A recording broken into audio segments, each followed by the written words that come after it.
Hi, my name is Scott Register, and today I will be demonstrating the new SSL decryption capability in the ATI processor. So our test setup is fairly straightforward. We're using a breaking point box to generate Facebook traffic over SSL. That traffic is running through a tap, which is in turn connected to an NTO 6212 with the ATI processor installed. There we'll do the decryption, and the output, clear text traffic, will go into an NTO 7300, which has a packet capture module installed. So we'll use the breaking point box to generate Facebook traffic, which is encrypted. We'll decrypt it, and then we'll get the output in the capture card, download that, and look at it in Wireshark so that we can see that the traffic was successfully decrypted. So here is the NTO 6212 setup, and so you see these interfaces are actually connected to the breaking point box, which is feeding into the ATI processor. So now we'll come to the ATIP module and log in.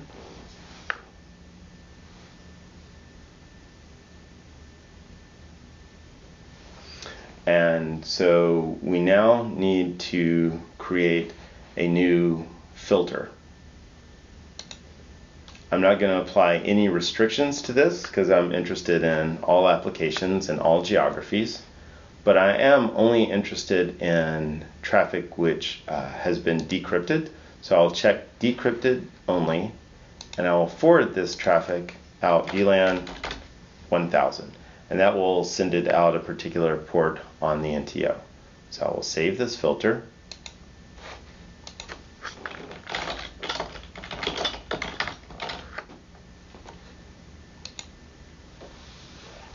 Okay, so we see yet that no traffic is yet running through this filter.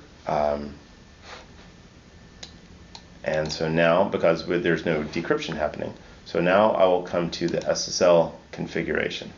So first I will enable decryption, and now I need to add my certificates and private key. So I'm just going to copy these from an email message, actually. Paste this in.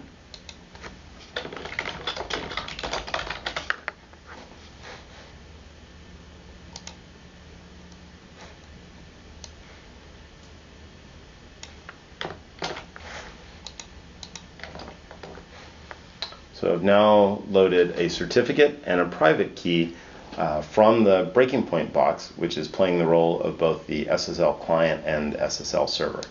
So I save this. Now I have the option of going to something called the SSL Port Mappings. And here I can take encrypted traffic on one of these ports and redirect it out a different port.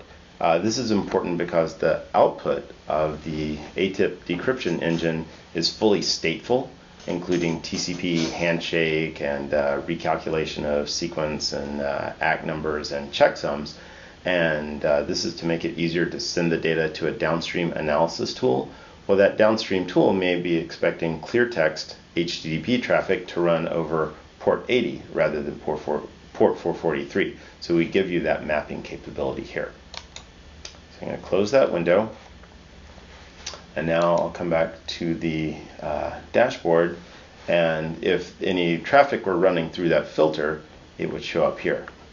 So my next step is to bring up the NTO control panel for an NTO 7300 where we have the packet capture module installed. This is where I'll be storing traffic that comes from the ATIP module after decryption. So I'll just come here and say start capture. So now any traffic that comes out of ATIP will go into the capture module. My next step is to come to the breaking point UI and restart this test. So using breaking point will emulate both the client and server of a Facebook connection. The connections will all be sent over SSL, And to make sure that the traffic is very realistic, we're employing the breaking point Markov text generation. This allows us to generate very realistic messages for web pages or emails or Twitters or whatever using real English or Italian or Farsi or your choice of language text. So now when I switch over to the ATIP console, I see that there is in fact traffic going through the filter that I set up to capture decrypted traffic. So I can double click on this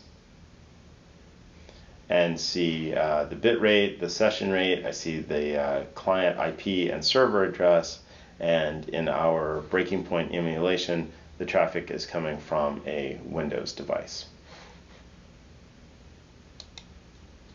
So now we'll wait for this test to complete, and we see it's at about 50% now, so we're just executing a few transactions.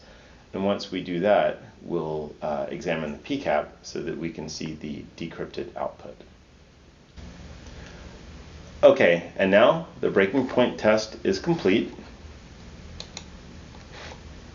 I've captured, or I've decrypted the data here, and now I come over to my NTO 7300 with a packet capture module, and I'll stop the capture. We could use the built-in packet viewer, but I'm going to download this to my local computer.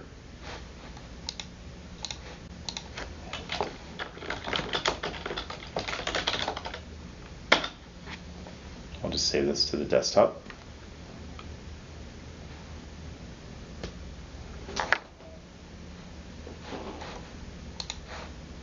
And now I will open that with Wireshark. So now when I bring up my Wireshark window, this is the output of that PCAP. I can see a fully stateful TCP connection with an HTTP GET, and I can say to follow the TCP stream. And so when I do that, here is the decrypted output of the Facebook connection. So I see in clear text in red the client request, and then in blue the server response. So I can see the entire HTTP transaction now decrypted and view it as a clear text PCAP. We're just doing decryption in this example, but once the traffic is decrypted, you can apply all of the other ATIP processing, such as application matching, application filtering, regular expression searches, and netflow generation.